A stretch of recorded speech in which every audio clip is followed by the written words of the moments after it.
Et si demain, le cancer n'était plus l'une des premières causes de mortalité, mais qu'on le soignait aussi facilement que l'on soigne un rhume ou que l'on répare une jambe cassée? Eh bien, dans mon laboratoire, j'étudie les cellules cancéreuses. Et ces cellules, ce sont des cellules qui se divisent très vite et de façon incontrôlée. Elles vont former un amas cellulaire qu'on appelle une tumeur.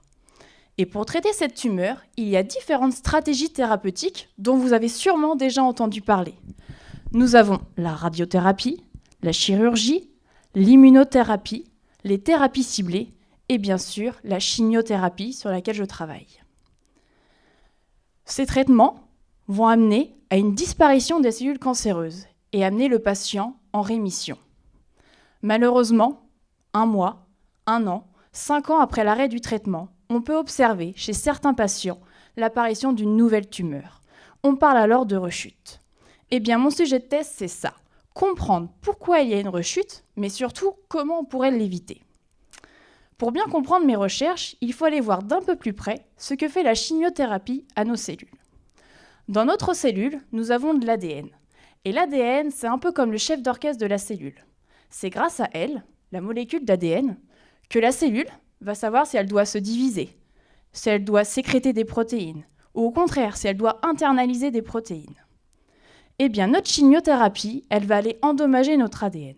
Et sans son chef d'orchestre, la cellule, elle ne peut plus se diviser. Elle s'arrête. En termes un peu plus scientifiques, on parle de sénescence. Mais comme je vous l'ai dit, certaines cellules arrivent à contourner les effets néfastes de la chimiothérapie et à reprendre une division. Donc depuis 1 an, j'étudie ces cellules et j'essaye de comprendre quel est le mécanisme qu'elles mettent en place pour pallier aux effets de la chimiothérapie. Mes premiers résultats montrent l'implication d'une petite protéine qui porte le petit nom d'EZH2. EZH2 est connu dans le monde de la biologie pour venir modifier, mais attention, sans endommager notre ADN. C'est-à-dire qu'elle va modifier le signal que donne notre molécule d'ADN à notre cellule. Et j'ai pu constater que si j'empêchais EZH2 d'agir, si je la séquestrais, eh bien je diminuais le phénomène de rechute. Son mécanisme exact, je ne le connais pas encore. Je suis actuellement en train de travailler et j'ai encore 2 ans pour le mettre en évidence. Aujourd'hui, il est donc primordial de comprendre quel est le mécanisme qui est mis en place par ces cellules afin de mieux traiter les patients et d'éviter ce phénomène de rechute.